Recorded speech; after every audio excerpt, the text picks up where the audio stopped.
Hey guys, welcome back to We're Fucked Until We're Not, a podcast talking about all things climate change and what we can do, what we've been doing, and most importantly, what not to do for 15 minutes or less. Yeah, environmental education has been a little too kumbaya lately, I'm always there for optimism. I love optimism, but people act like there's some sort of magical solution to climate change, and I'm here to set the record straight and I want to be straight up with everyone. I'm your host, MK, and I'll be doing this every Wednesday at 9 a.m. Eastern. Before we go ahead, feel free to give us a follow on Instagram at WeAreFuckedPod. That is at we, the letter R, FVCKEDPOD. I also put the at in the description as well as our emails. So if you want to reach out about anything or if you want any more resources or something, just don't be shy. You can always reach out to us. Now let's get right into it. So last week we talked a bit about sustainability and a lot of the classes stuff that goes along with it. Today we'll be moving this in more of a different direction, and as the episode title suggests, carbon taxes are lame. When it comes to climate policy, everyone has their own opinion, and now that we have an administration filled with people that actually believe in climate change, which honestly is a pretty big deal, which is kind of sad, but it's still a pretty big deal. Everyone's offering their takes on what policy should look like, and something I see echoing a lot in a lot of social media circles are the words carbon tax. So I thought this would be a great time to sort of tackle that and unpack it a little bit. For those of you that don't know, a carbon tax is exactly what it sounds like. Countries will tax corporations or companies a percentage of their earnings based on their emissions, and the end goal is to make companies pay for their emissions and hopefully incentivize them to find more sustainable ways of doing business. So carbon taxes sound great in theory, right? You tax a company enough for their emissions so they have a financial incentive to stop emitting so much, and then they can get their acts together and climate change will magically solve itself. But unfortunately, it's not that simple. It makes sense to have corporations pay for what they did to the environment, considering that they've been the main problem for decades, but it's a lot more complicated than that. And first of all, before we even talk about why that tax won't work, it's just not something that'll look good in the public eye. Any tax legislation is met with people being super mad about it no matter what. Just look at Joe Biden's tax plan.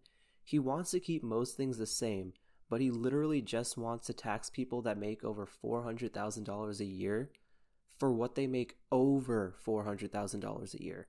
That's literally less than 5% of the country, and people have still been freaking out about that, and that was actually a big reason why people voted for the incumbent president, and it was just such a mess for something that was relatively minor and barely affected anyone in the country. It's oh, Democrats just want my money. Oh, what if I get that rich and can't support my family? And any sort of tax is just met with horrible opposition, so I don't really see that being a popular option. There's also the issue of tax avoidance. Don't confuse that with tax evasion, which is illegal and the IRS can go after people and companies for doing it. But tax avoidance is where companies take advantage of legal loopholes that allow them to pay fewer taxes than required or none at all.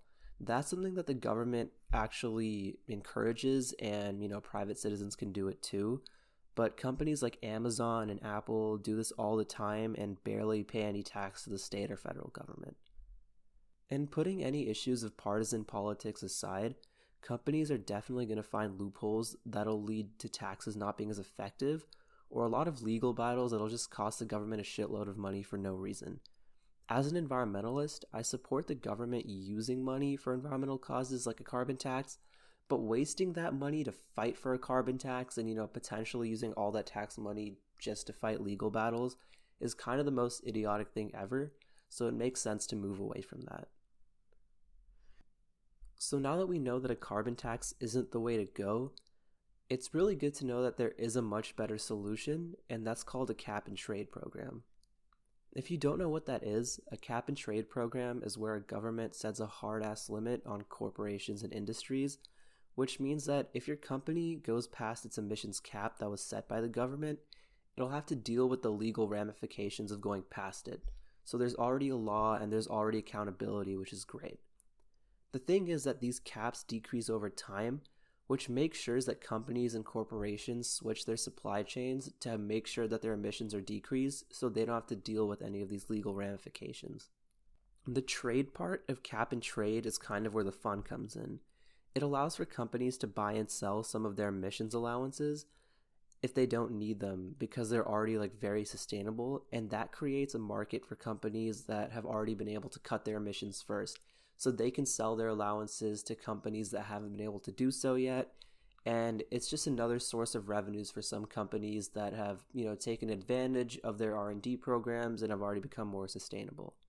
What makes this stuff way better than a carbon tax is that hard limit on emissions. So there'd be a predetermined emissions level that'd be calculated before that legislation even comes into place. A carbon tax, on the other hand, relies on these companies to decrease emissions on their own.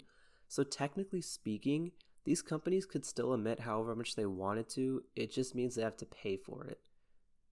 Considering that the companies that emit the most also make a shitload of money, their profits will far outweigh anything they lose in a tax, so there's no real incentive to decrease their emissions.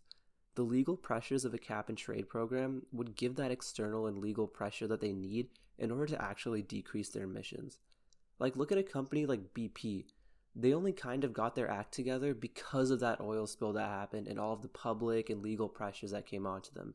If companies can't be trusted to fix their act on their own, then a cap and trade program is kind of the perfect way to make sure that they can get their act together and decrease their emissions levels at the rate that we need them to. Before I get people in my mentions saying, "Oh my god, Mehul, you're a communist, you're a socialist, I bet you want Russia to take over the world," a cap and trade really isn't some sort of faraway fantasy that I'm chasing after. These policies exist and are probably a lot closer to home than you'd think. In fact, California has had a cap and trade program in place since 2013 and has made a lot of headway ever since. The state met a goal to decrease emissions down to 1990 levels by the end of 2020, and they met that goal 4 years early back in 2016. This was so successful that California changed its goals to now decrease its emissions levels down to 80% below 1990 levels by 2050. If a cap and trade program has worked in the fifth largest economy in the world without reducing any economic output, then this can be a signal for wealthier countries to implement these programs to curb emissions, and this way nobody can pretend that this would hurt our economies. This way a cap and trade program has been proven to work and been proven to not affect the economy in a bad way, so there's really no argument against it now. Now, getting this done on the federal level is going to be really tricky. Only about 1% of legislation introduced to Congress ends up being enacted into a law, and a very small percentage of that is also actively enforced. But hopefully, given that the party that's going to be in power actually believes in climate change, took over the entire government, it'd be great if they can at least make some headway on a cap and trade program here. Because we finally have a solution to make corporations lower their emissions, so let's hope that other states and maybe even the rest of the country can follow California's lead. And I'm hoping that some more progressive countries like Canada and countries in Europe and, developed countries that can set these cap and trade programs can do so and at least help decrease their output.